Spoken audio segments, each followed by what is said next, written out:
Good evening, everybody. It's Tuesday, January 13th, 2026. I'm going to go ahead and open tonight's regular meeting of the Kalispell Planning Commission. Can I get a roll call? Rory Young, Here. Kate Walker, Here. Pip Burke, Here. Cody Hunter, Here. Doug Kaufman, Here. Joshua Borgart, Here. Chad Graham. Here. Quorum is present. Before we move on, I'm just going to take a minute to welcome Mr. Hunter onto the Planning Commission. I'm glad you put your name in for appointment, and I just hope you get as much out of these meetings as I have. It's a good, fulfilling role and thing to be a part of. So, welcome aboard. Thank you. Yep. Next item is approval of minutes. Is there a motion for approval of the December 9th minutes?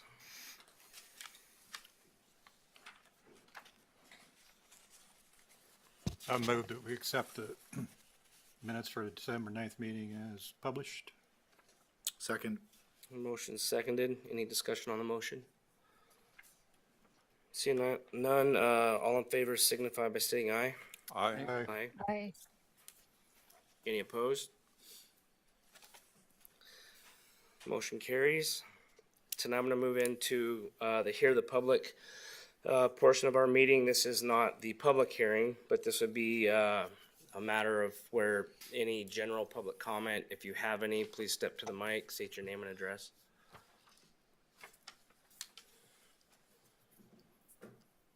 Seeing none, I'm going to close here the public and get into tonight's public hearing. There's two items this evening. The first one is file KPP 25-05, a request from Bison Hill LLC for approval of the Mountain View Phase 2 preliminary plat consisting of 51 residential lots on approximately 13.98 acres, including lots, streets, and open space within the Mountain View Planned Unit Development PUD.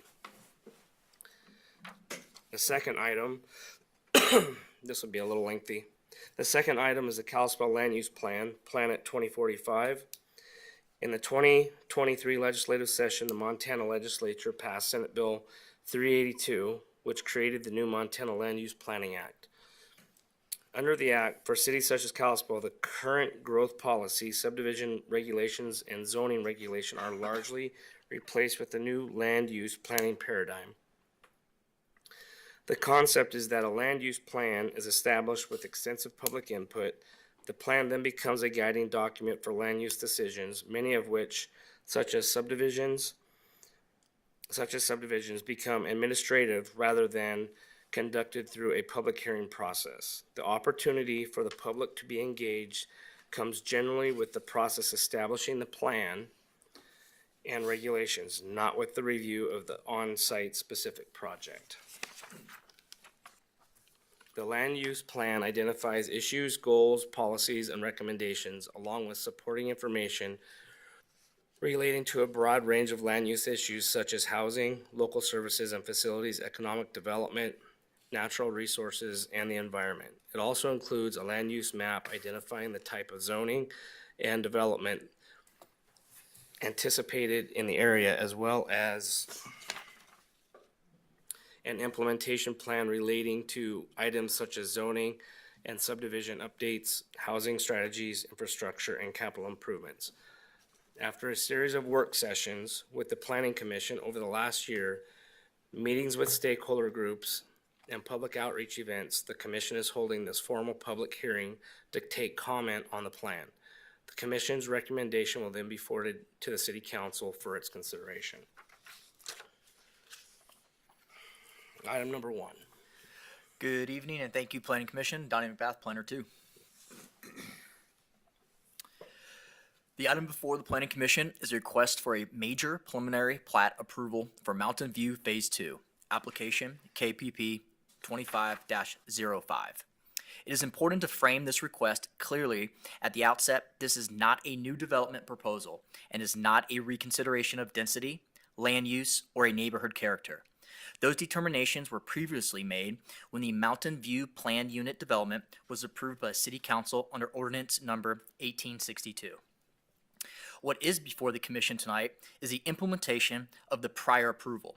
Specifically, the question is whether the Phase 2 preliminary plat has been designed and conditioned in a manner that complies with the approved PUD framework, the Kalispell subdivision regulations, and the adopted growth policy. The request is submitted by Bison Hill LLC and represents the next phase of subdivision activity within the already approved Mountain View development. This reference map is provided to orient the Planning Commission to the full Mountain View planned unit development and to show how Phase 2 fits within the larger, already approved neighborhood framework. The base image shown in the preliminary plat for Mountain View Phase 2, prepared by WGM Group, the map illustrates the entire approved PUD layout, including the public streets, lot patterns, and designated open space areas. The previously approved phases, including phases 1A and 1B, are shown within the overall subdivision pattern and reflect the development that has already been entitled and has established the street network, lot configuration, and neighborhood design for the site. The area corresponding to Phase 2 represents the next phase of the subdivision activity within the improved planned unit development. Phase 2 continues the same street alignments, lot types, and open space framework that were approved under ordinance number 1862 and does not propose any changes to the overall development concept, density, or land use. This slide is intended to serve as a visual context only. The request before the commission tonight is limited to whether the Phase 2 preliminary plat complies with the approved plan unit development, the Kalispell subdivision regulations, and the adopted growth policy. No reevaluation of the underlying PUD approvals is requested. Mountain View Phase 2 proposes the subdivision of approximately 13.98 acres into 51 residential lots, along with public streets, alleys, utility infrastructure, and designated open space tracts. This phase does not request additional density, does not introduce new housing types, and does not modify the development standards established under the approved plan unit development. Earlier phases of the Mountain View development focused on initial grading, installation of primary infrastructure, and limited unit counts, consistent with the sequencing contemplated in the original PUD approval. Phase 2 advances that sequencing by completing internal public street connections, alley access, and emergency circulation identified in the approved PUD circulation plan.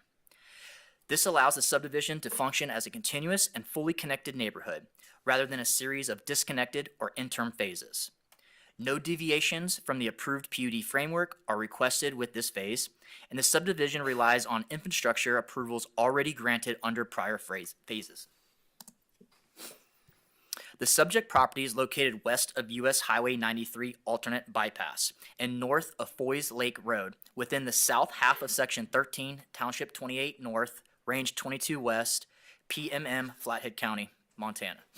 The Phase 2 subdivision area is situated immediately north of Mountain View Phases 1A and 1B, which have received prior approvals and established the development pattern and infrastructure framework for the site. The property consists of graded building pads and hillside terrain that were evaluated during approval of the original planned unit development and were specifically planned to accommodate future phases, including Phase 2. Ashley Creek and Rails to Trails corridor are located outside the Phase 2 development footprint and are preserved through designated setbacks and open space tracts, maintaining appropriate separation between residential development and adjacent natural features. The legal description for Phase 2 subdivision consists of tracts 1, 2, and 3 of Certificate of Survey number 19234 as provided in the application materials. No new annexation or boundary expansion is involved with this request. The subject property is zoned R3 residential and is governed by the Mountain View Planned Unit Development, which was adopted by the City Council under Ordinance Number 1862. The approved PUD establishes site-specific development standards for lot configuration, setbacks, street sections, parking, and open space distribution, and serves as the controlling regulatory framework for the project. Phase 2 has been reviewed for full consistency with the adopted PUD standards and does not request any amendments, deviations, or modifications. The preliminary plat matches the approved PUD layout and continues the development pattern established in the earlier phases. Adjacent zoning includes a combination of city and county residential districts, Adjacent land uses consist of existing and approved residential development, the US Highway 93 bypass, and the open space areas associated with Ashley Creek and the Rails to Trails corridor. Phase 2 extends the established residential development pattern within the Mountain View Plan Unit development in a manner consistent with prior approvals. Lot widths, block configuration, and street sections are governed by Ordinance 1862 and not reopened with this phase. The Growth Policy Future Land Use Map designates the subject property as suburban residential, which anticipates residential development supported by existing and planned municipal services. Residential density for the Mountain View development was evaluated and approved at the planned unit development level, where overall project density was established for the development as a whole, taking into account constraint and non-developable areas. Phase 2 implements a portion of that previously approved PUD density and does not increase or modify the overall density authorized for the Mountain View Plan Unit development. By advancing development within an area already served by the urban infrastructure, Phase 2 is consistent with the growth policy's direction to concentrate housing in a serviced area rather than extending infrastructure into undeveloped locations. Fire access is a required component of Phase 2 and is addressed through the completion of internal public street connections within Mountain View development. Earlier phases of the project were served by a single point of access and were sequenced accordingly to remain compliant with the applicable fire and emergency access standards. Phase 2 completes the internal street network identified in the approved plan unit development, eliminating the prior dead-end access condition and providing multiple points of access to the subdivision. Final fire access configuration, including street connectivity, hydrant spacing, and fire flow, will be reviewed and approved by the Kalispell Fire Department during engineering review. The Phase 2 subdivision area is located outside the FEMA designated 100-year floodplain, as shown on flood insurance rate map parcels 329C1-1805J and 329C1-1815J, effective November 4th, 2015. No mapped wetlands are located within the Phase 2 boundary. Ashley Creek and associated floodplain areas are located outside the subdivision footprint and are preserved through designated open space tracts and established setbacks, maintaining separation between the development and sensitive environmental features. Standard erosion and sediment control measures will be required during construction in accordance with the city and state requirements. A geotechnical conditions for the site were evaluated during approval of the Mountain View Planned Unit development and are supplemented by a geotechnical consultation letter dated December 2025 that was submitted with the Phase 2 application. Final grading, driveway slopes, building pads, and any retaining structures will be reviewed during engineering review, and no geotechnical variances are requested. Environmental conditions within Phase 2 are consistent with those reviewed and approved for earlier phases of the Mountain View Plan Unit development. A geotechnical consultation letter dated December 2025 was submitted with Phase 2 application to reevaluate site-specific soil and slope conditions. Final grading plans, including driveway slopes, building pads, and any retaining structures, will be reviewed during engineering review to verify compliance with the City of Kalispell standards and the approved design parameters. Final driveway grades will be verified during engineering review to ensure safe emergency access and ADA compliant where applicable. Due to the site's proximity to US Highway 93 bypass, applicable sound mitigation requirements will be addressed during the detailed engineering review of the infrastructure and subdivision. Any associated walls, fencing, or architectural features will be reviewed for consistency with the approved plan unit development design standards. Water and sewer service to Phase 2 will be provided by City of Kalispell with internal systems looping designed to meet applicable fire flow and distribution requirements. Stormwater will be managed through engineered detention and infiltration facilities located within designated tracts, identified on the preliminary plat. Police, fire, refuse, and other municipal services are provided by the City of Kalispell and are available to serve the development consistent with the service assumptions of the adopted growth policy for this area of the city. Access to Phase 2 is provided through an internal public street network constructed as a part of a previously approved phases of Mountain View development. A supplemental traffic memorandum submitted with the application confirms that Phase 2 remains consistent with the conclusions of the previously approved traffic impact study and does not generate impacts beyond those previously evaluated. No new external access points are proposed. Any traffic mitigation associated with the overall development will occur in accordance with approved timing mechanisms and prior conditions. Parkland dedication requirements for the Mountain View development were addressed at the plan unit development approval level, where the overall parkland obligation for the project was evaluated and approved. Final verification of parkland dedication compliance for Phase 2 will occur at the time of final plat approval, consistent with the Kalispell subdivision regulations. Within Phase 2, open space and stormwater tracts are clearly identified on the preliminary plat and will be owned and maintained by the homeowners association.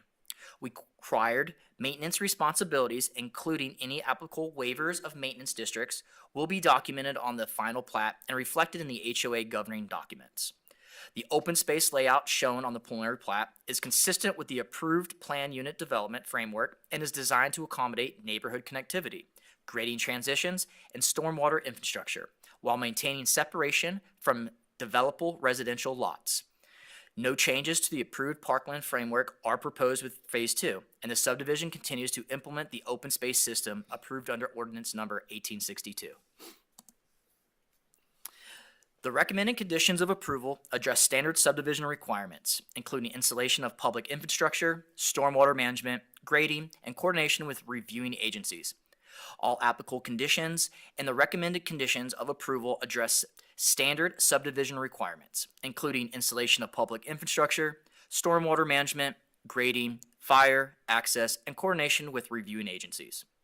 All applicable conditions and development standards adopted under ordinance number 1862, as well as the Kalispell subdivision regulations, remain in full effect and apply to Phase 2. With the recommended conditions, staff finds that the proposal complies with the approved plan unit development, satisfies the applicable subdivision review criteria, and is consistent with the adopted growth policy. Based on this review, staff recommends that the Planning Commission adopt the staff report as findings of fact and forward the recommendation of approval for a major preliminary plat application, KPP-25-05, to the City Council, subject to the listed conditions, standards adopted under ordinance number 1862, remain in effect and apply to Phase 2. With these conditions, staff find the proposal satisfies the applicable review criteria and recommends that the Planning Commission adopt the staff report as findings of fact and forward a recommendation of approval to City Council. Thank you, Commissioners. If you have any questions, we will be happy to answer. Any questions?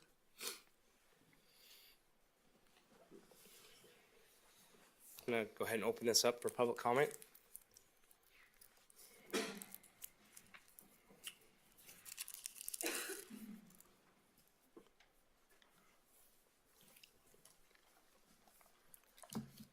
Good evening, Commission. Mike Brody, 431 First Avenue West, the consultant on this project with WGM Group. Thanks for the detailed staff report, Donnie. I appreciate all the framework and kind of history there. The only thing I did want to point out was we had a minor modification to the PUD that was approved as well.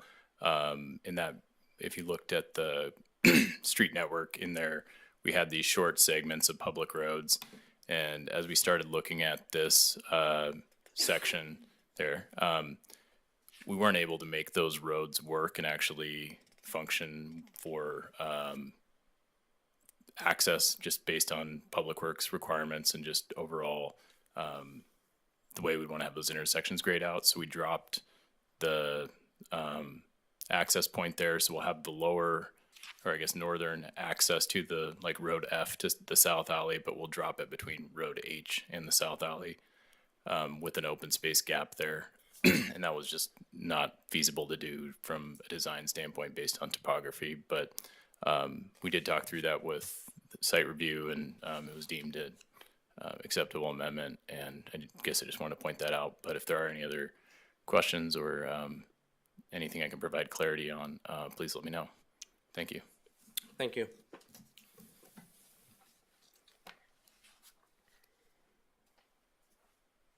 Discussion on the motion? Discussion? on the motion?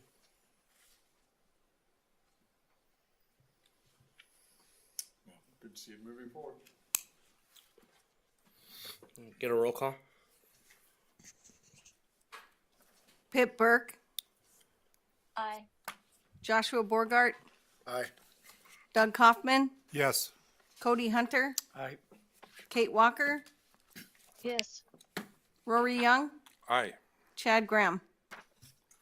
Aye. When does this go in front of the council? So I'll be in front of city council on the 2nd of February. Okay.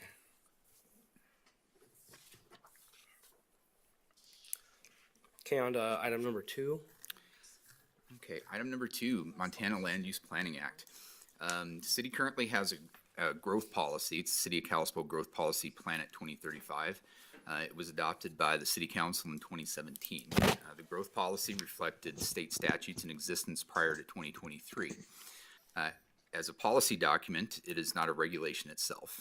Rather, it provides guidance for land use decisions such as the creation of zoning districts, which need to be in substantial compliance with the growth policy.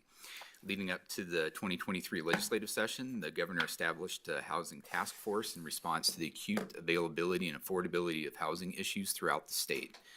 The task force identified a number of concerns, including available workforce, building supply costs, land values, financing, and the impact of government regulations. The legislature adopted several bills preempting local land use decisions, including Senate Bill 382, which is now known as the Montana Land Use Planning Act, or MLUPA. So MLUPA itself applies to 10 specific cities in the state. Other jurisdictions can opt in, as Lewistown did. And others may get brought into this because it's based on a population of a city within a certain population of a county. But you would notice Columbia Falls, Whitefish, Kalispell are all local ones that fall under this act. Once you're under Senate Bill 382 or MLUPA, Title 76, Chapters 1, 2, 3, and 8 do not apply. Those are generally the planning board, zoning, and subdivision statutes that we've generally operated under for the last 30, 40 years. When it applies, we need to be under this by May 17th, 2026, which is 3 years from the effective date.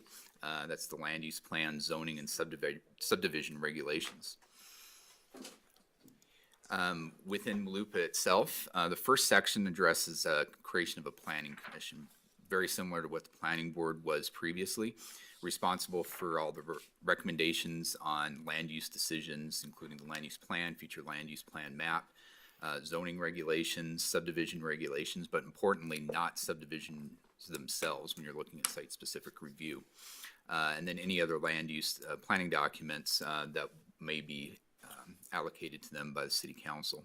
They'd also hear administrative decisions, which include variances and appeals from variance decisions that be made by staff. Kalispell created its planning commission in December of 2023.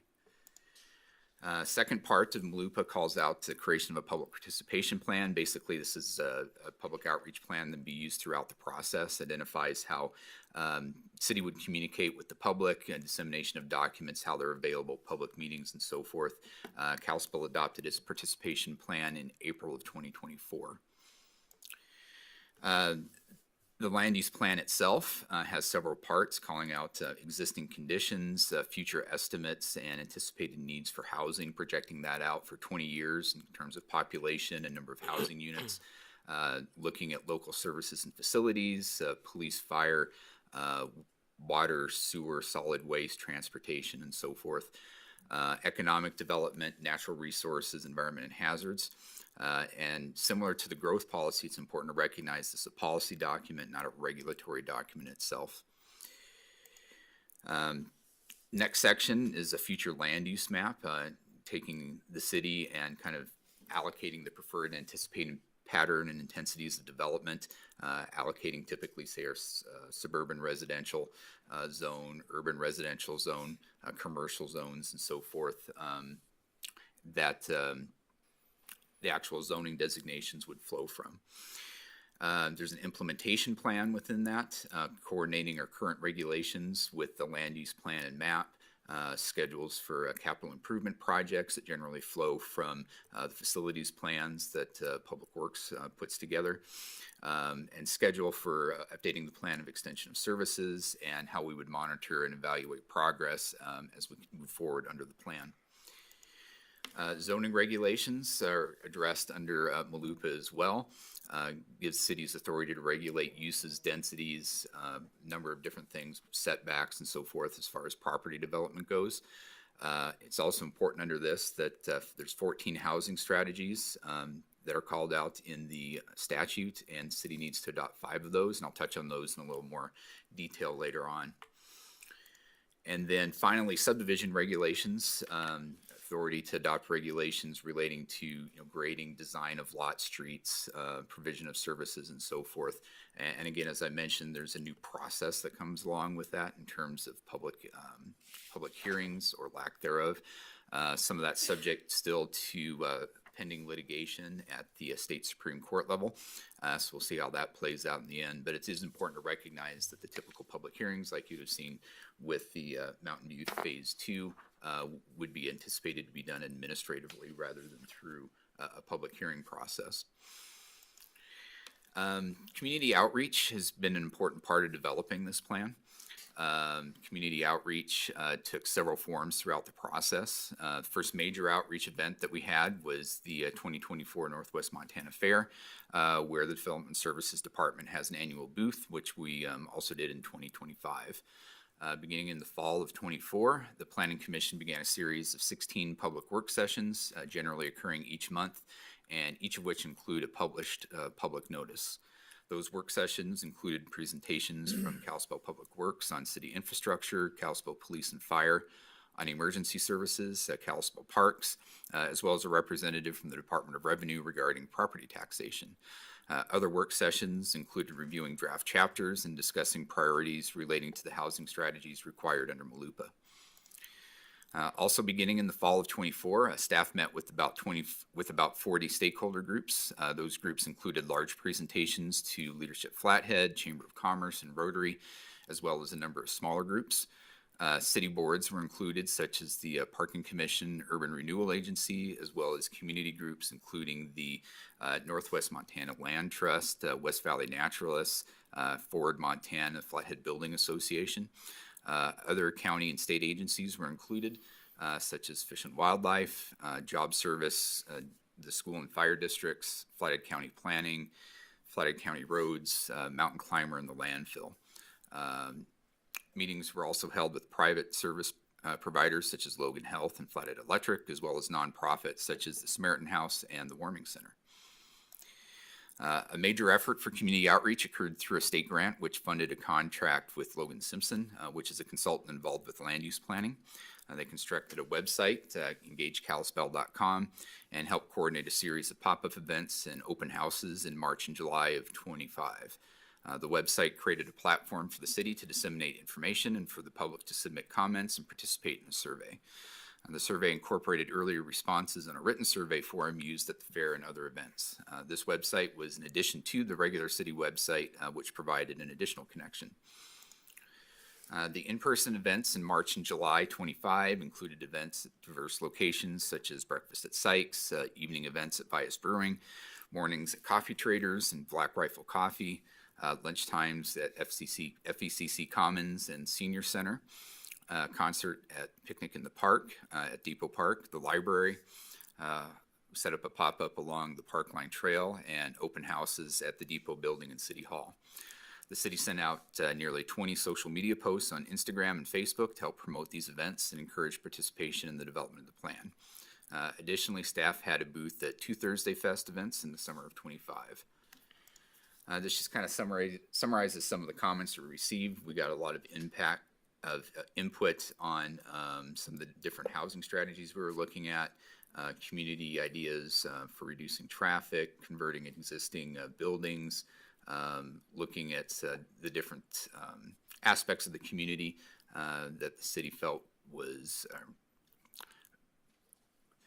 were contributing factors, as well as things that we should consider as far as different projects and different challenges that the city faced. This is just kind of a summary of that dashboard from our website. As you'll note at the bottom here, we did get over 38,000 views, had 702 participants, and received 223 comments through that process.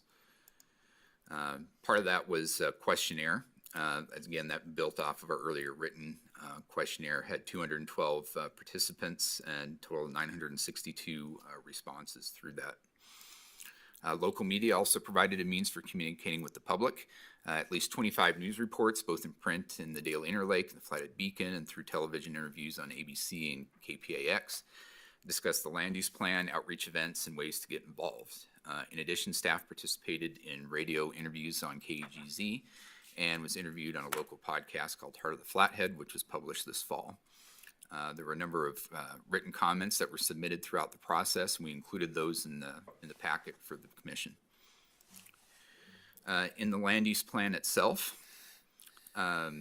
starts off with the vision for Kalispell. Kalispell has always been the heart of the Flathead Valley since its founding as a railroad division point in 1891 to today as the regional hub for commerce, healthcare, education, and government for the valley.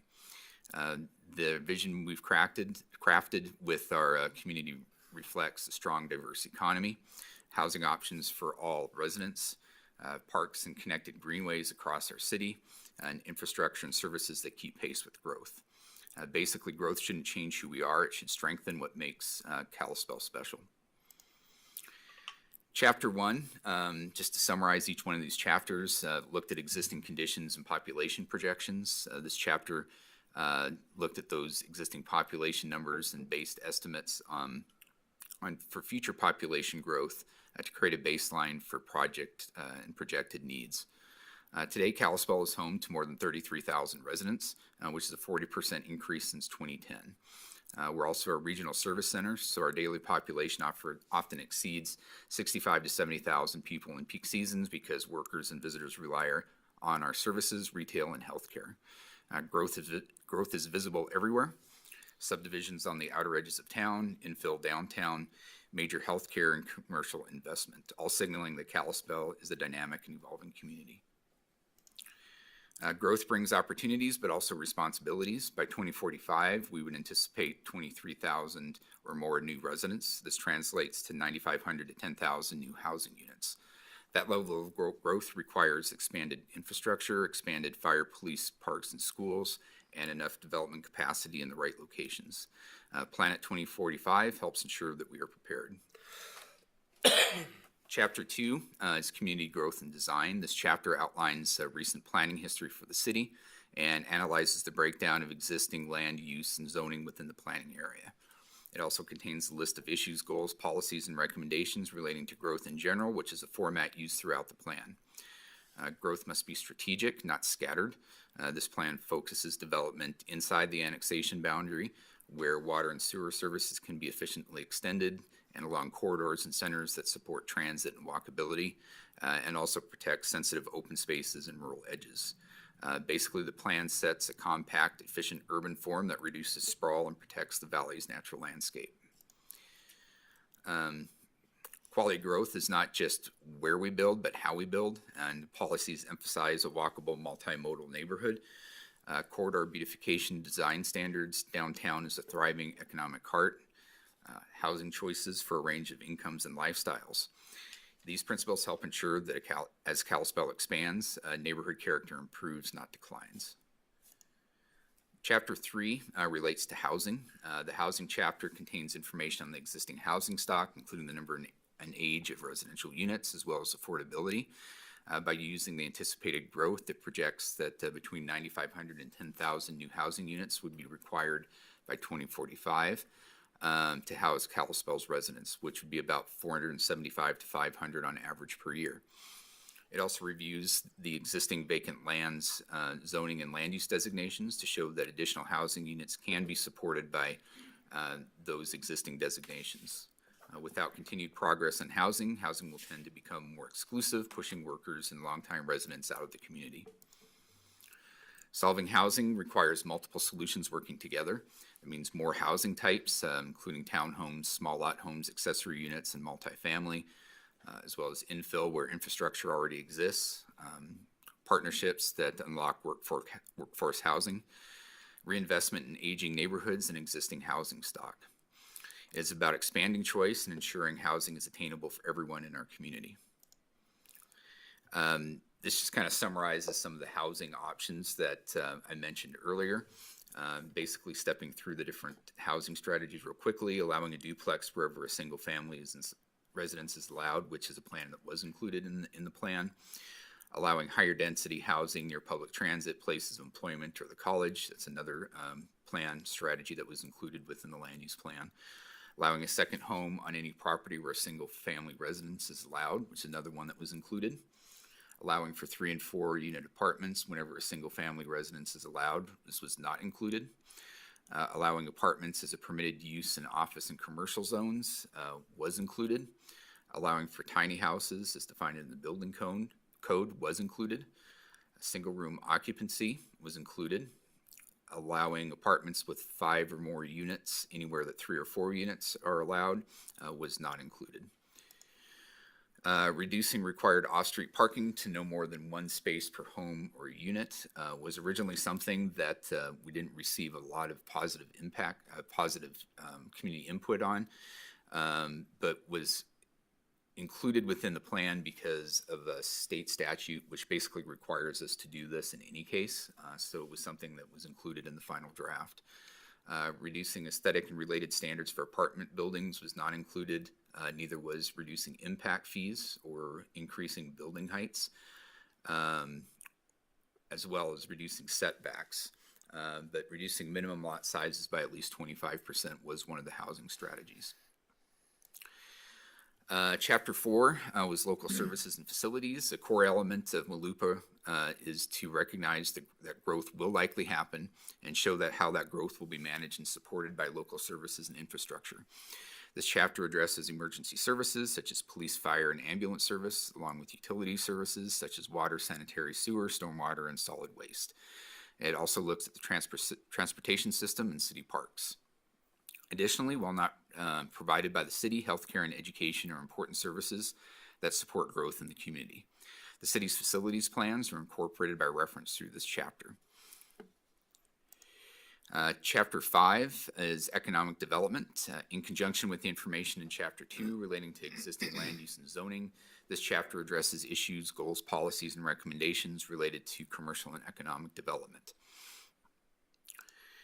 Chapter 6 on natural resources, environment, and hazards.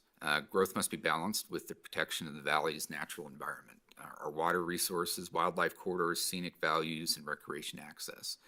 This chapter reviews multiple aspects of the natural environment in the planning area and how they relate to growth. Physical conditions such as water resources, floodplain topography, soils, and seismic issues all have a bearing on how Kalispell should grow, as does the wildland-urban interface. This chapter also reviews wildlife and habitat, as well as natural resources such as sand and gravel and forestry. Chapter 7 is the future land use map. The future land use map is the central tool of MLUPA, which is required for guiding how and where Kalispell grows over the next 20 years.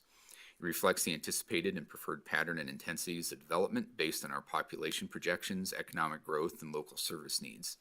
This chapter also looks at how those designations support the land use plan and the city's ability to manage and support growth, particularly as it relates to housing. Chapter 8 is implementation, a key component of any plan's implementation. This chapter reviews zoning and subdivision regulation updates, including the specific housing strategies that will be adopted.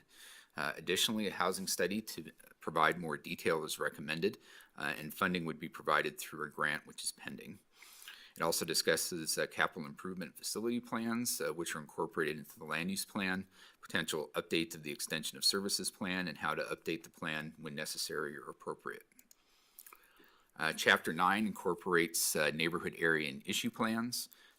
Those plans that we have on the books would include the Highway 93 North Area Plan, the Highway 93 South Corridor Area Plan, Kalispell West Neighborhood Plan, the Core Area Plan, the Downtown Plan, the Annexation Policy, and the Main Street Safety Action Plan.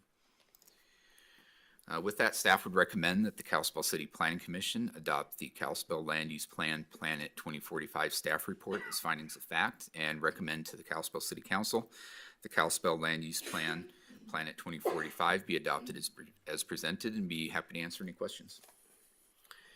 Any questions of staff?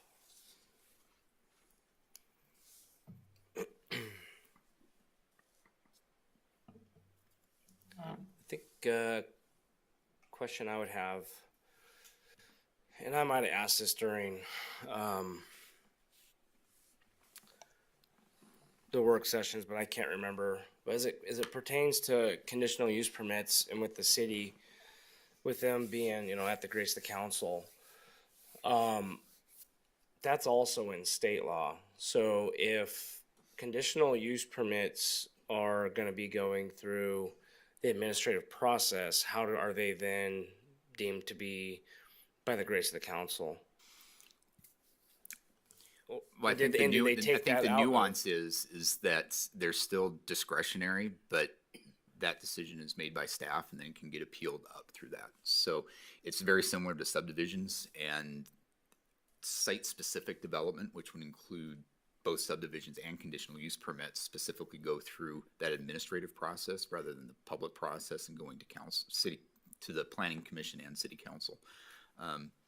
But they wouldn't be granted as a matter of right. It would still be the same threshold and the same review standards and the same criteria. It would just be done by staff as opposed to city council unless it comes up on appeal. Right, would be appealed up to the council, but not To maybe- planning commission first and then could be appealed up to city council from there. It's a little backwards, but I think it's a little backwards in the intent of state law. But okay, that answers that.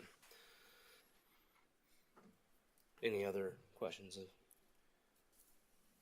Okay, I'm gonna go ahead and open this up for public comment. If there's any public comment on this item, please step to the mic with your name and address.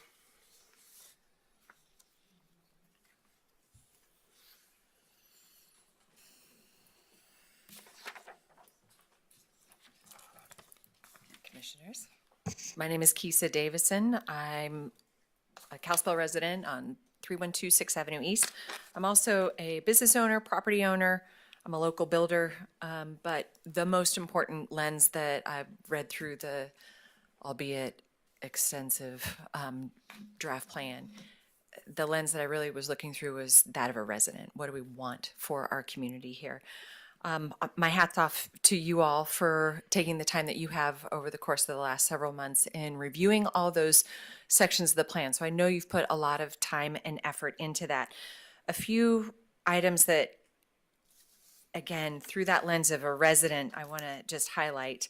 I know there are concerns moving away from these public hearings that are on a project-by-project basis, but we see what happens when those hearings turn into those, everybody shows up with their pitchforks and torches over those individual subdivisions. I'm not sure that that public discussion really achieves what we're looking for as a community. Do we really come to resolution that's for the best of the community? I think that depends. I like the idea of this front-loaded process. I am concerned that the public interaction during this, although I know, PJ, how many times were you and I in the same room at the same time during your roadshow? Several. So I know it's not by lack of effort on the behalf of staff to get out into the community and engage the public. I don't know that the public truly understands how important the engagement was for them to look and see. When this plan is adopted, assuming it is adopted, that takes away that right of the public to come forward and weigh in on what's happening in their backyard. On the flip side of that, maybe we could actually get some subdivisions approved, some new housing approved, whether it's infill or new in some of these areas that have already been deemed acceptable for annexation. If we could get those approved a little bit quicker with a little bit less hubbub, I know that they could be done also less expensively. So front-loading that process, I think, is really important.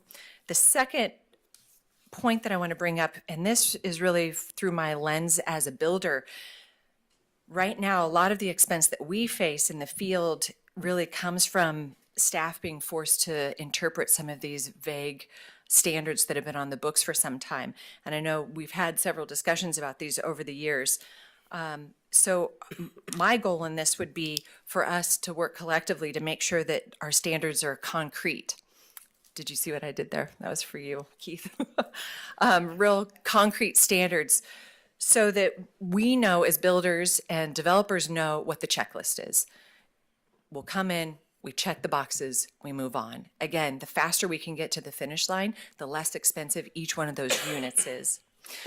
And then the third point that I want to bring up, and I know we have had several discussions about these by right for duplexes and by right for some of these higher density, I guess lack of planning, but higher density applications. I think there's a way to get around that. And by get around it, I mean, I think there's a way that we can rely on some objective capacity criteria to check the box and potentially some proportional cost sharing. I don't know. Again, that gets to be your job as a planning commission, right? To look into that.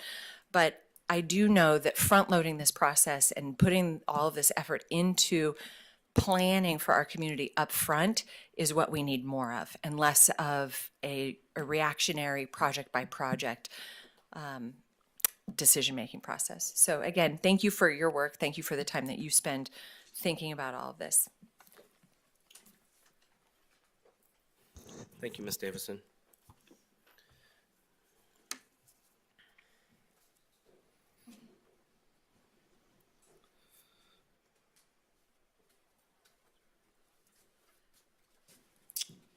Good evening. My name is Frank Garner, 315 Crestview Road. I've really missed you.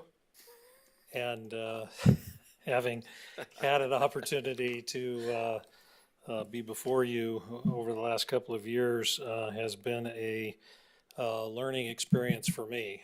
As somebody who didn't spend his life in the building and development business in a weak moment a few years ago, I found an opportunity because of the difficulty that people close to me have had in trying to find an affordable way to continue to live in this valley. And so as somebody who grew up here and raised a family here, it became important to me. And so as I'm here tonight, I hope the lack of people in the room is a result of that great outreach program.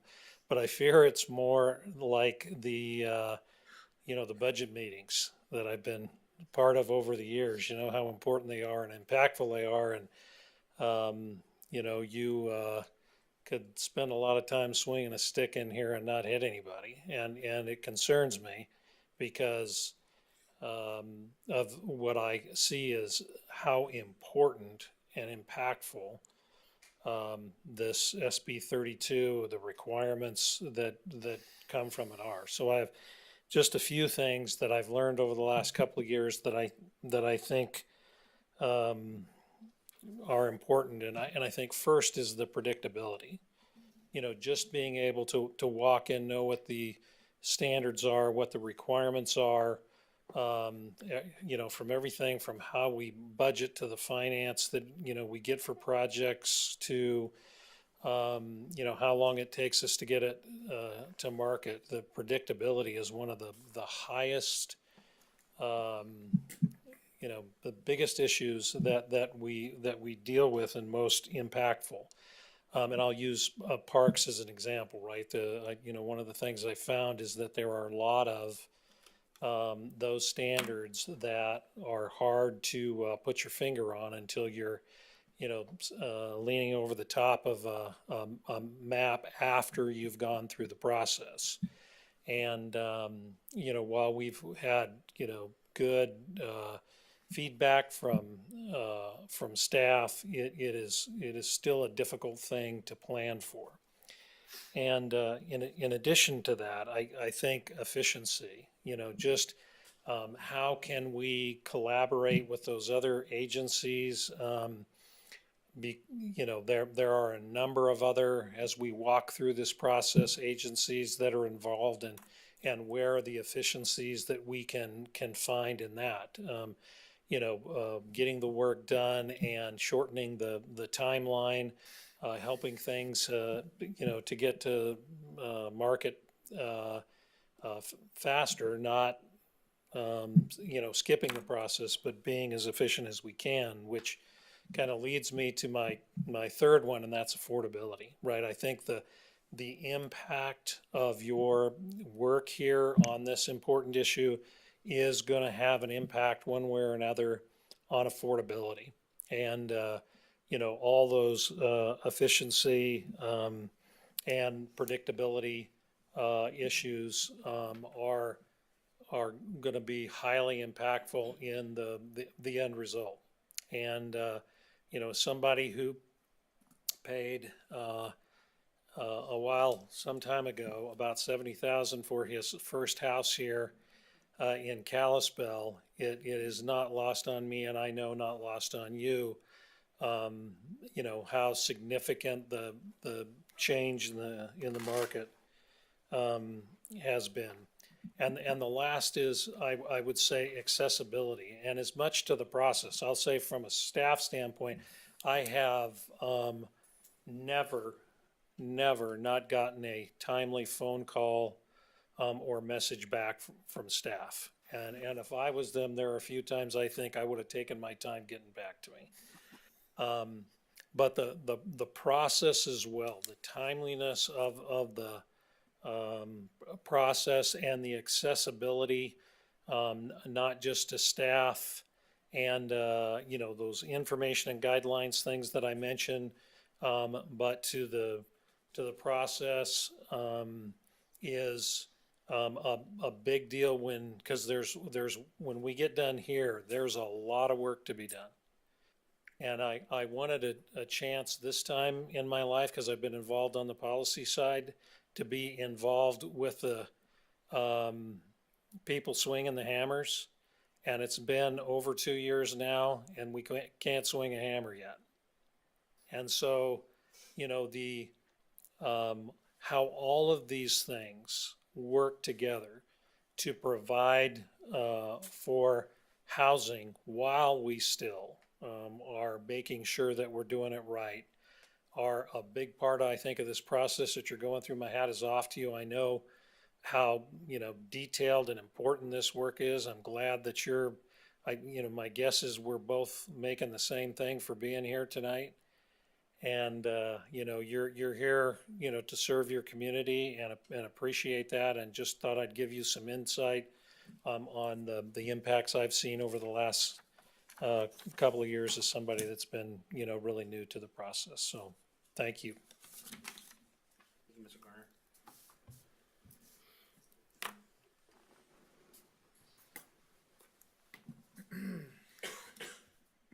My name is Mark Friedline. I'm the Executive Officer for the Flathead Building Association, located 42nd Street East, across the street in the KM Building. I also live at 100 Aspen Drive. I wrote a letter to the group already, but I wanted to take a few moments to talk about how this planning, looks at, addresses some of the underlying drivers of housing costs. And so statewide data from the Montana Building Industry Association and the National Association of Home Builders shows that regulations account for roughly 25% of the cost of single-family homes and up to 40% of the cost of multifamily, often adding more than $90,000 per unit. The biggest contributors are zoning approvals, local standards, code changes, and delays. From this perspective, the Planet 2045 does take meaningful steps to reduce those cost pressures in areas that the city can control. The plan commits to updating zoning and subdivision regulations to allow for higher density, mixed-use housing, duplexes, ADUs, smaller lot sizes. These changes directly reduce land cost per unit and are among the most effective tools available for local governments to really look at affordability and address those. The plan also produced the predictability, like we were just talking about, in terms of by aligning zoning, infrastructure planning, and long-range growth policy. Reducing that uncertainty and delays lowers the soft costs and the financial risk, which ultimately affect home prices and rents. While material and labor costs are often outside local control, regulatory costs are not. And this plan recognizes the reality and moves Kalispell in the right direction towards housing affordability. There's still work to be done, and we're, from the building association and our members, our developers, our builders, we're excited to continue to work to address work with the city, the planning department, to look at all those specific things the different ordinances that would help reduce those costs. We want to be good partners. We want to continue to work together. We'd love to get the housing coalition officially on the books, but until then, we've had great success working with the different departments throughout the city to kind of move those forward already, and we'll continue to do so. But I think this plan, is a step in the right direction in terms of addressing some of those affordability and just the needs that our developers and builders need. Thank you.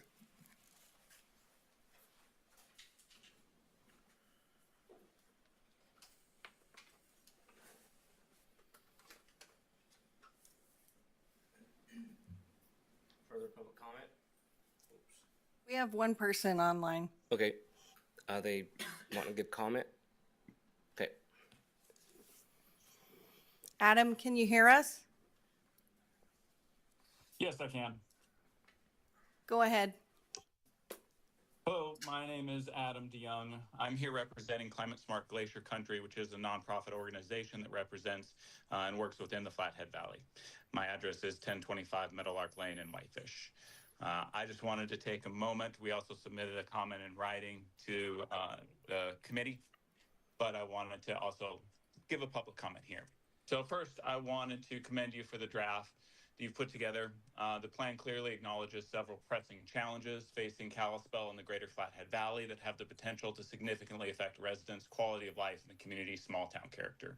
As an individual who's born and raised in Kalispell, I have particular interest in this process and in the growth of the community. In particular, we applaud the plan's policies and analysis related to limiting new development within the 100-year floodplain while maintaining building standards that reduce property damage and the recognition of the valley's high-quality water resources and the risks posed to them, as well as the acknowledgement that significant flooding is a recurring and well-documented hazard in the Flathead Valley. We at Climate Smart believe flood preparedness is one of the most serious and under-addressed risks facing our community. As the plan itself notes, significant flooding is not new to Flathead County. The question is not if another major flood will occur, but when it will occur. With this in mind, we believe there are opportunities to strengthen the land use plan by expanding its discussion of flood risk beyond the mapped 100-year floodplain. While the special flood hazard area is an important regulatory tool, flood damage frequently occurs outside these mapped zones. We encourage the Planning Commission to explicitly acknowledge additional flood risks, including rain on snow events, such as those recently experienced in Lincoln County in December and were a threat about these risks and practical steps to reduce flood damage.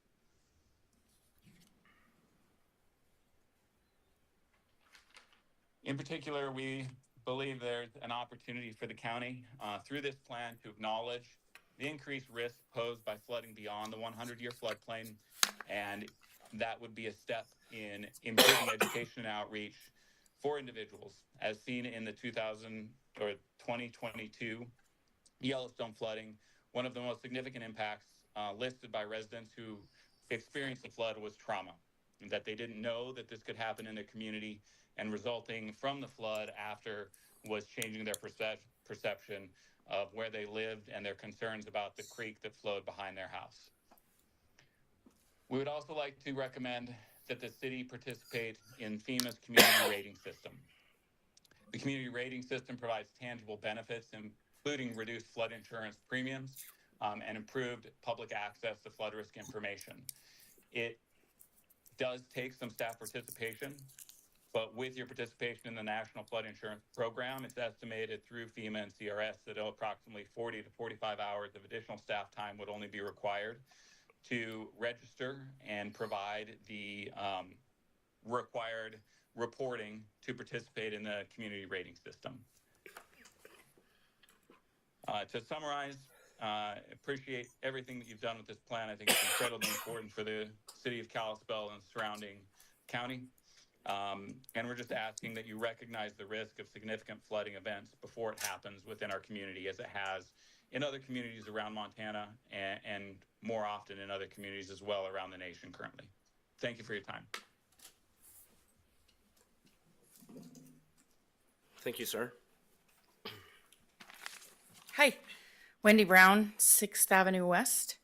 I just want to echo what Kisa, Frank, and Mark have said about the importance of predictability in planning and how I believe it's essential that we need targets that we can hit in development.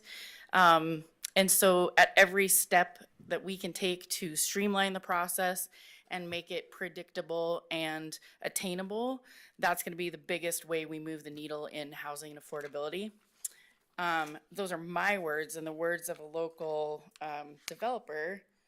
It sounds more like the primary driver of affordability isn't a government program, it's predictability of entitlements. When we know the rules, we can build faster and cheaper. Thanks, Kisa. So anyway, I just wanted to echo those points that this is a great plan. It's a great start. It has come at a lot of work from you guys, and I appreciate that so much. And so thank you for that. And I look forward to where it leads us to 2045. Thank you, ma'am. Further public comment?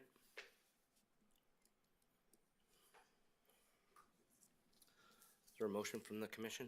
I'm going to close public comment. Is there a motion from the commission? We just had someone raise their hand. Okay, on go ahead. Zoom. Myrna, can you hear us? Yes, I can hear you now. Okay. You can hear me now, I hope. Yes. Can you hear me? Yes, we can. Okay, thank you. Okay, my name is Myrna Terry, and I live in Village Greens subdivision in Kalispell. I am a local home builder, and the goal of our company is to build homes that people who live and work in the Flathead Valley and Kalispell can afford. So I really appreciate this program coming forward and you guys doing this planning ahead of time. I think the predictability is really, really important for developers and builders.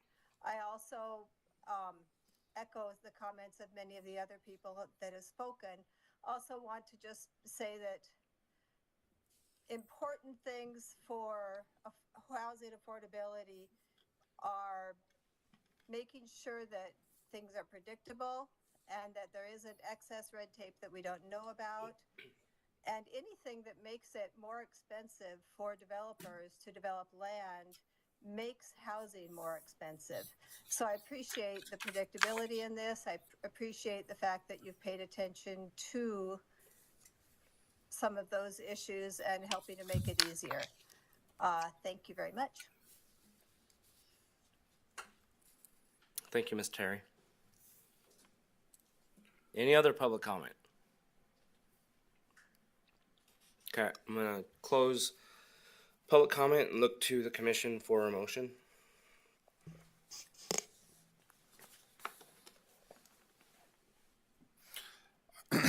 I would move that the Kalispell City Planning Commission adopt the Kalispell Land Use Plan, Planet 2045 staff report as findings of fact, and recommend to the Kalispell City Council that the Kalispell Land Use Plan, Planet 2045 be adopted as presented. Second. Motion seconded. Discussion. I don't know about discussion, but I think some of the concerns raised are that it's beneficial and guiding to developers to do this once every 5 years.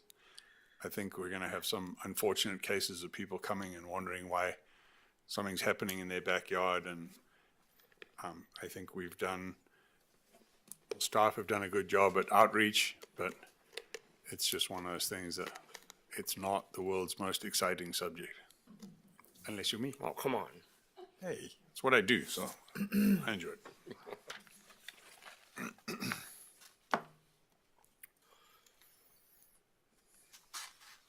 All right, well, when I started this, I normally don't read the full agenda item, but I figured, like, there's some stuff in here I wanted to put out there, and one of them is the opportunity for the public to be engaged comes generally with the process establishing the plan and regulations, not the review of the on-site specific project.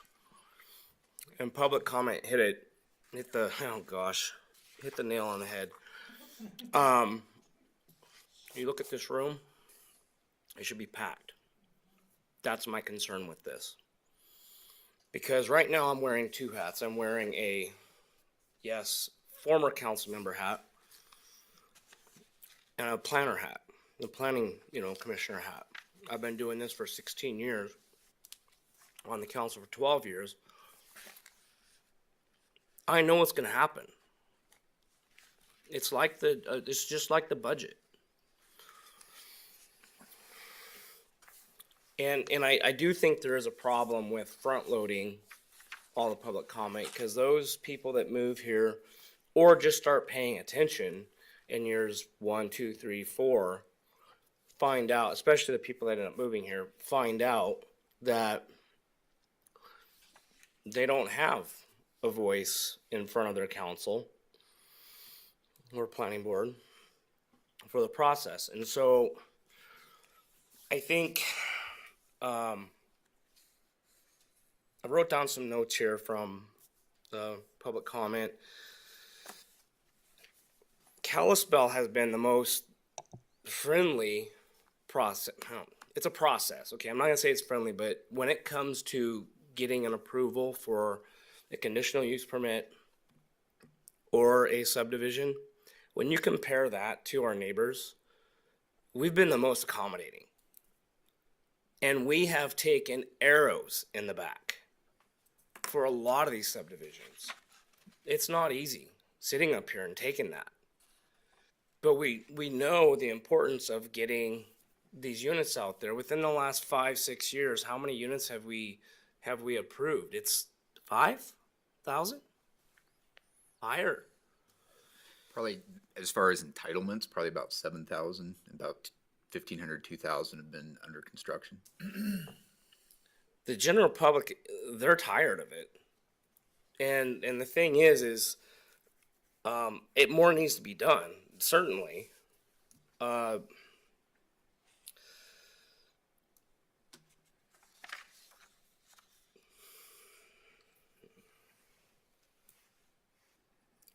Some projects do take longer to go and get their approval, and I'm sympathetic to that. But then again, some projects do demand a closer look because there are significant issues with the project that need to be ironed out a little bit, and it needs to be done in a public process. And this is my big problem with this SB 382. And I want to start first and say this was handed down to us from the state legislature, and they took an all of the above approach and treated every city the same. And they shouldn't have done that. But our staff did a phenomenal job on this. We've put a lot of work into it. So anything I'm going to go through and say about this has nothing to do with the work that they've put into it. They've done the best job that they can with what they've had. So the thing about it is, when it comes to affordability, and the thing is, we're talking about construction here, but there's other things. There's conditional use permits that are also part of this. So right now, what we've heard on this was for construction, but so in the affordability aspect, in construction, there's things that doesn't have nothing to do with this. It was touched on, but you have insurance, labor, materials, land, realtor fees, taxes, fuel costs, energy. All that stuff has nothing to do with anybody in this room. Standards are another thing where, yeah, you can go through and you can align standards like the subdivision standards and say, what can we do with the subdivision standards? Do we really need 2 sidewalks, one on each side of the road? Do we really need to do the landscaping the way that we're going through and doing it? Those are areas that can go through and be, workshopped. So the council in 2018, 2019 reduced, and it's a regulation, reduced impact fees 50%. That was a significant savings on a lot of these projects. And we did that because of the cost of material costs and labor costs just skyrocketing at the time of 2020. Kind of saw some of that coming. So I'm going to say, and I really haven't even got into this yet. So what my comment about this is, and I've gotten on my stump, on my soapbox during work sessions, and everybody knows how I feel about this. The best I can do is break it into 2 areas, because what you have is transparency in public hearing, transparency in process, and then you also have housing strategy. And with the housing strategy, you have the 5 items that we're allowed to produce, to choose gracefully from the legislature out of the 14. If you don't pass this, we're going to force feed you all 14 of these. That's an excrement sandwich. And I say that jokingly, but I say that as serious as I can possibly be. Because the problem is, if you don't like that, and you say, I'm gonna vote for this, your alternative is taking away the public process, which does make subdivisions better. It does go through, and I've seen it time and time again, where a subdivision will come in, and yeah, it hits a roadblock. But the final outcome has been better in the end. Is it what the developer and the architects and engineers brought in and thought, was the best way to move forward? Probably not. Otherwise, that's what they would have done. But when it comes to going through and getting the full, the full picture of what's happening in that area, it becomes a more well-rounded project. So the other aspect is the transparency aspect for decision making. When you have non-elected staff members making these decisions for conditional use permits and for subdivisions, they have not been put into a place, have not been elected to make these decisions. They're now put in a place where they have to make these decisions, and they never really put themselves out there to receive the kind of impact and the kind of comments that somebody that did run for office is expected to get. So when you have a council member or mayor going and also receiving, hey, what's going on here? I never heard about this. This is a bunch of garbage.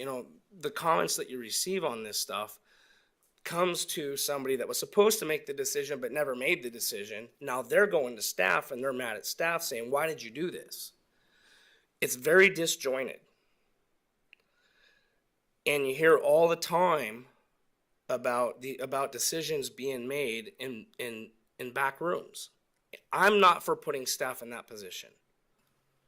So, with this 382, if it's such a good idea, if it works so well, I'm just trying to figure out, why did counties, why did HOAs lobby to have themselves excluded from it? It's only cities. that are wrapped up into this. So anyhow, those are what I have to say about it. I'm not voting for this, as you can tell. But anyhow, those are my statements. Myself personally, I'd be interested in hearing input from the staff regarding these leak comments we got from Evergreen Water and Sewer District.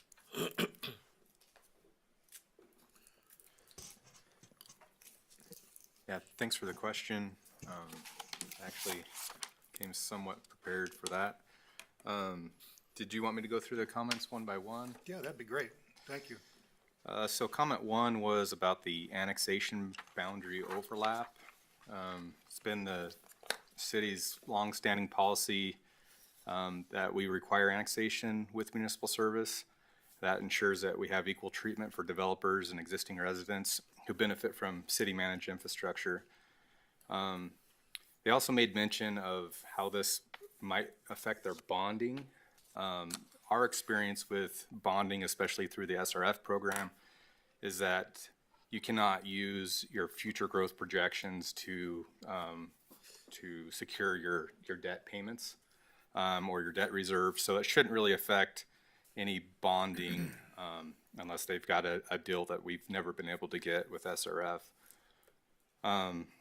And the city shouldn't allow the district's internal financing assumptions to dictate our rights to annex and manage growth within our planning jurisdiction and in accordance with our extension of services policy. The second comment was very similar. It was in regard to the 30 to 50 year boundary, that it should provide language about service being provided by Evergreen Water and Sewer District. One of the, I guess, the intent of the agreement that we have with Evergreen Water and Sewer is really just to serve the district boundary that was developed as originally as a RSID in the 1990s, not to promote growth within the development or within the district.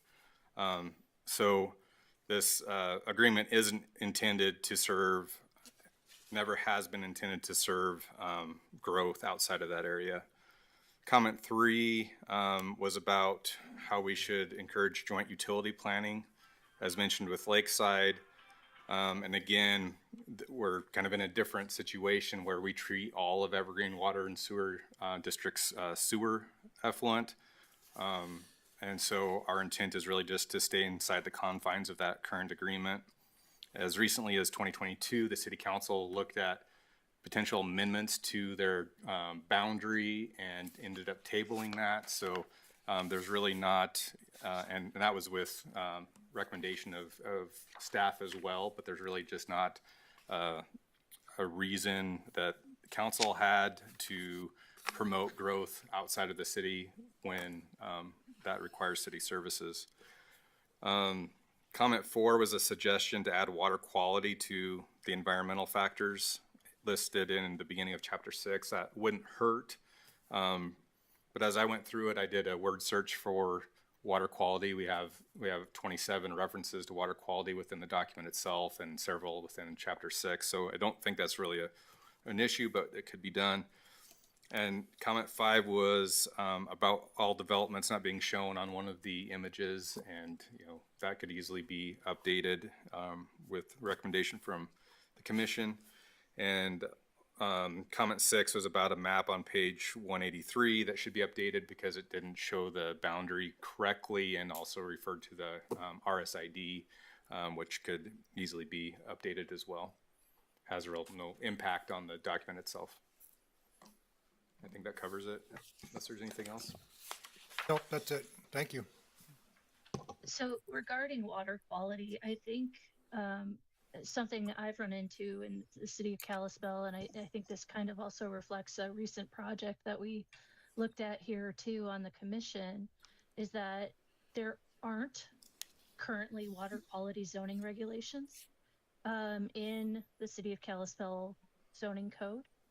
And I think that is a little bit confusing. So like when we're there's some stuff in subdivision regs I understand and that sort of thing, but when you're going through the full development process without specifics lined out in terms of water quality, setbacks, what's allowed, what uses are allowed from uh,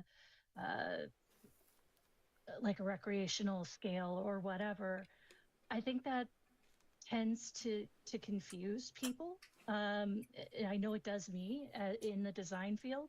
So I think that's something that the city could work toward including in the zoning regulations as we move forward. But as far as the land use plan goes, I think we've covered that aspect pretty well.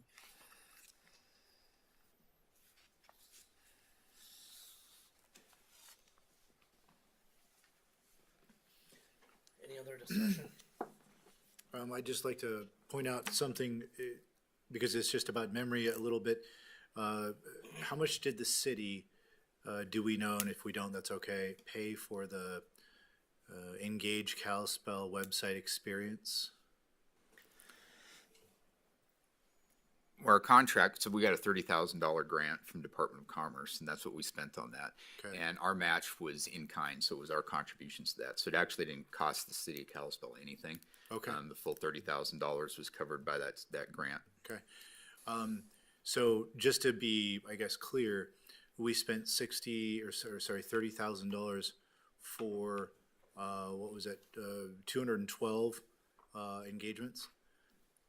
I just want to make sure, like, whether or not that's actually the number. My point is, it was pretty low as compared to the. No, I think that there was a number of different things that came through there. So they put together that website for us, which had 38,000 views, and I think Views. In terms of views. But I can flip back to that real quick.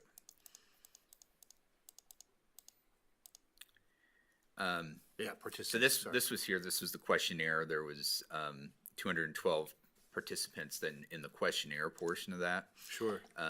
But you also had 702 participants, and through that there was a variation of responses and comments. There was like a pin the map type of function that was on there. There's ways that you could attach certain things. Beyond that, it wasn't just submitting comments in that fashion. They could also sign up for email notifications and so forth. Excuse me. And so there was a way of keeping people updated as to hearings that were coming up or outreach events. And so they updated that with different outreach events there. So there was a multitude of different purposes. Beyond that, it was also coordinating some of these outreach events. And you can see in here, there's in terms of in-person attendees and questionnaire responses. We had the 10 drop-in sessions, so there was quite a bit that they helped us out with on that. And the reason why I'm bringing it up, it's not that there's any criticism. It's more about the fact that this is a very unromantic subject. No one wants to talk about this. And what I just want to acknowledge what Chad is discussing is until somebody's in the backyard trying to build a whoop and guide. The whole concept is it's a place where you can't drive cars, right? I don't know if you remember that one application, and the person wanted to build a road that was also owned by the city, but my point is until we are faced with those things, then there's no like feedback, and I want to make sure that that's at least stated. So we don't need to do anything about it. We can vote on it, but I just want to make sure that like stuff like that, if that slips through on a CUP, that will be unfun for the public. And I just want to make sure everybody knows that. Cool. Yeah, if we could just jump back to Evergreen Water and Sewer, I think it'd be appropriate to address both comment number 5 and comment number 6 from my perspective. Yeah.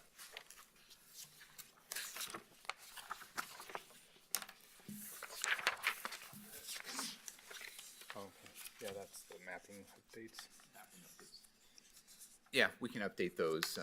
I would note that one of those was really about the annexation boundary, and so having that district on there was kind of superfluous, Right. In any case. So, but yeah, we can clean those things up certainly. Thank you. Any other discussion? Roll call.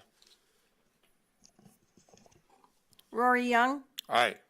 Doug Kaufman, Yes. Joshua Borgart, Yes. Kate Walker, Yes. Pip Burke, Aye. Cody Hunter, Aye. Chad Graham. No. Motion carries. And moving, I'm gonna close the public hearing this evening and move into old business.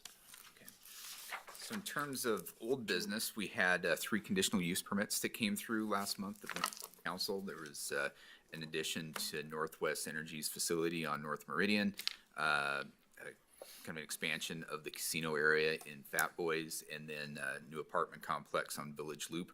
All 3 of those went through city council. Okay. I guess I should also say, the land use plan is also on February 2nd. Well, so that'll be a new business. No, so the land use plan itself right now is scheduled for a work session with city council on January 26th. Oh, okay. At this point, it kind of depends on how much discussion council wants to have on that, and then they would then need to move into scheduling their process after that. So whether it's 1 or more work sessions remains to be seen. Okay. As a side note, I'd like to say good job on getting that sidewalk in front of Fat Boys. Thank you.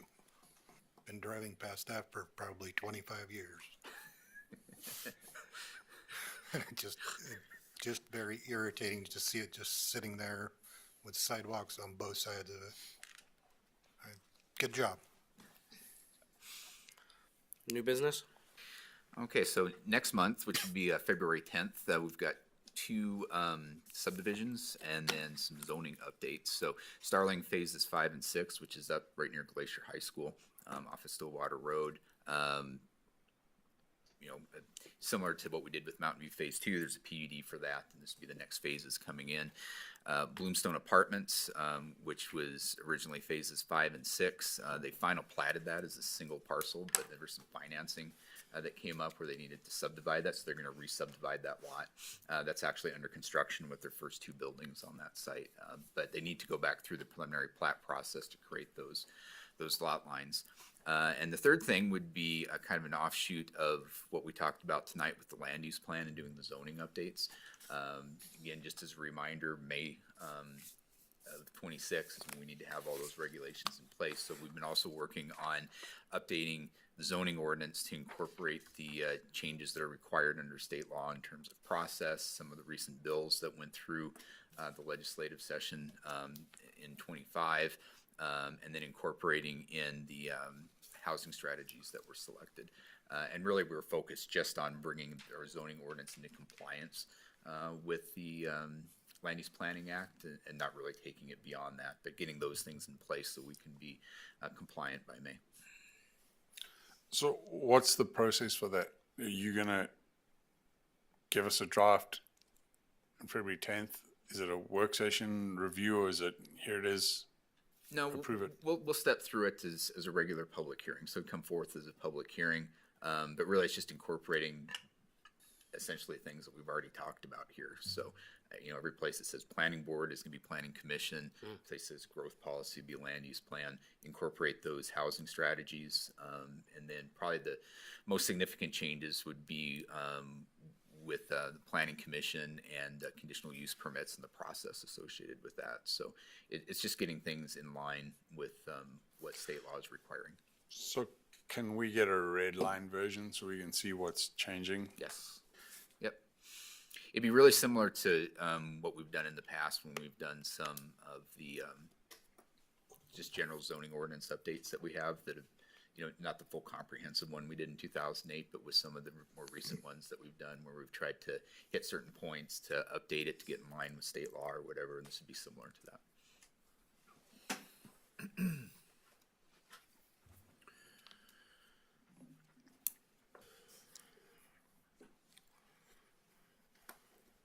All right. I was gonna say, I'm not gonna be here, so hopefully everybody will prepare for that. I don't think it's gonna be a big deal. For next meeting. How's your first meeting? Yeah. All right, well, we're adjourned.